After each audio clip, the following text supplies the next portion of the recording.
নমস্কাৰ বন্ধু বান্ধৱীসকল, মই আজি আকৌ এটা নতুন ভিডিঅ' আপোনালোকলৈ লৈ আহিছো। আপোনালোকে জানেনে, আমাৰ পৃথিৱীৰ বাহিৰত ত্ৰিলোক, 14 ভুৱন, তাৰ উপৰিও গৌলোকধাম, বৈকুণ্ঠধাম, স্বৰ্গ, ব্ৰহ্মালোক, শিৱলোক আদি লোক আছে। আমাৰ মৃত্যুৰ পিছত আমাৰ আত্মা তাৰে ভিতৰৰ কোনোবা এখনলৈ যায়।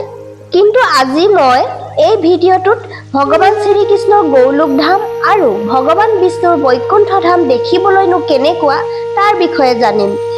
গৌলোকধাম আৰু বৈকুণ্ঠধামৰ বিষয়ে আপোনালোকে যদি গম পায় দেখিবলৈ কেনেকুৱা, তেন্তে আপোনালোকৰো যাবলৈ নিশ্চয় মন যাব।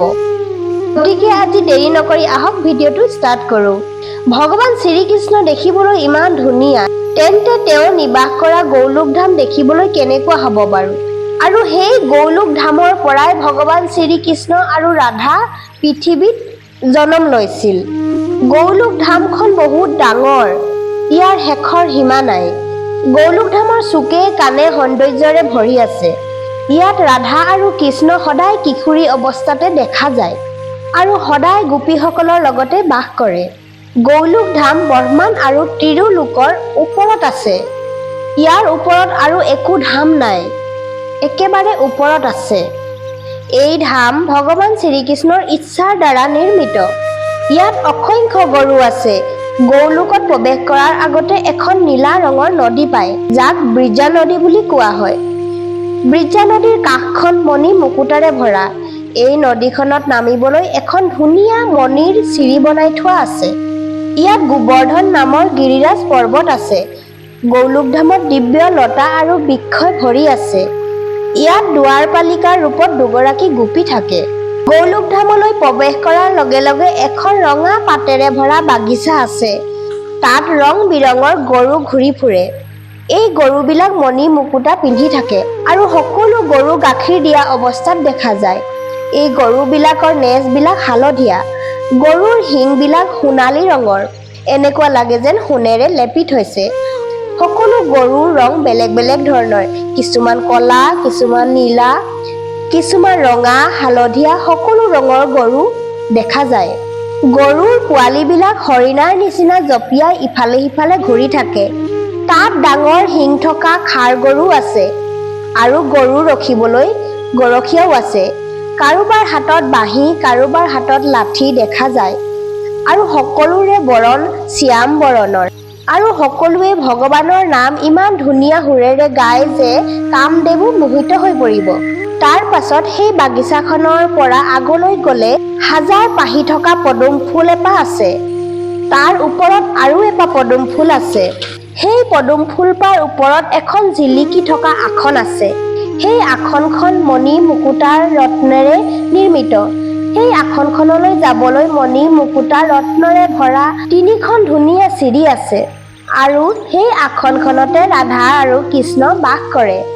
তাৰ ওচৰে পাজৰে গোপীসকলে সেৱা কৰি থাকে। তাত আৰু এটা পৰ্বত আছে, শতশৃং পৰ্বত। এই পৰ্বতত পাৰিজাত ফুল, কল্পবৃক্ষ ফুল আৰু ৰামধেনুৰে গোটেই পৰ্বতটো আৱৰি থাকে। এই পৰ্বত গোটেই গৌলোকধামক আৱৰি ৰাখিছে।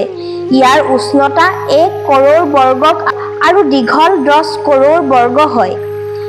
এই পৰ্বতক গোবৰ্ধন পৰ্বত বুলিও কয়। এই পৰ্বতৰ ওপৰৰ ভাগত গোল আকৃতিৰ ৰাজমণ্ডল স্থাপিত আছে আৰু এই ৰাজমণ্ডলৰ দিব্য বন লতাৰ লগতে ইচ্ছা পূৰ কৰা কল্পবৃক্ষ আছে। এই ৰাজমণ্ডলত 3 কৰৌৰ ৰত্নই বনোৱা মহল আছে। চাৰিওফালে চন্দন, কুমকুম ফুলৰ গোন্ধৰে বিয়পি থাকে। সকলো গোপীয়ে হালধীয়া বস্ত্ৰ ধাৰণ কৰি থাকে আৰু ৰাধা কৃষ্ণৰ চৰণত সেৱা কৰি থাকে। এই ৰাজমণ্ডলৰ ভৱনৰ আশে পাশে পুখুৰী আছে আৰু সকলো পুখুৰীতে ৰং বিৰঙৰ পদুম ফুল ফুলি থাকে। ফ্ৰেণ্ডছ, এয়াই গৌলোকধামৰ দৃশ্য। আহক আমি এতিয়া বৈকুণ্ঠধামৰ বিষয়ে জানো। এই ধামত মায়াৰ কোনো প্ৰভাৱ নপৰে। আত্মাই সম্পূৰ্ণ ৰূপত ভগৱান বিষ্ণুৰ ভক্তিত বিলীন হৈ থাকে। বৈকুণ্ঠধামৰ সকলো নিবাসী দিব্য ৰূপেৰে জিলিকি থাকে। জিলিকি থকা বস্ত্ৰৰ লগতে সকলোৱে মুকুট ধাৰণ কৰি থাকে আৰু দিব্য বিমানত নিবাস কৰে। বৈকুণ্ঠত সময় কাৰোৰ ওপৰত প্ৰভাৱ নপৰে, নিজৰ মনৰ ইচ্ছা অনুসৰি নিয়ন্ত্ৰিত হয়। বৈকুণ্ঠ ধামত সোণেৰে ভৰা মহল, ৰত্নৰে ভৰা ৰাস্তা আৰু দিব্য উদ্যানেৰে ভৰা। বিষ্ণু পুৰাণ অনুসৰি ইয়াত থকা নদ-নদী, গছ-গছনি, পাহাৰ-পৰ্বত সকলো ভগৱানৰ প্ৰেমেৰে ভৰি থাকে। নদী অমৃত হৈ বৈ থাকে।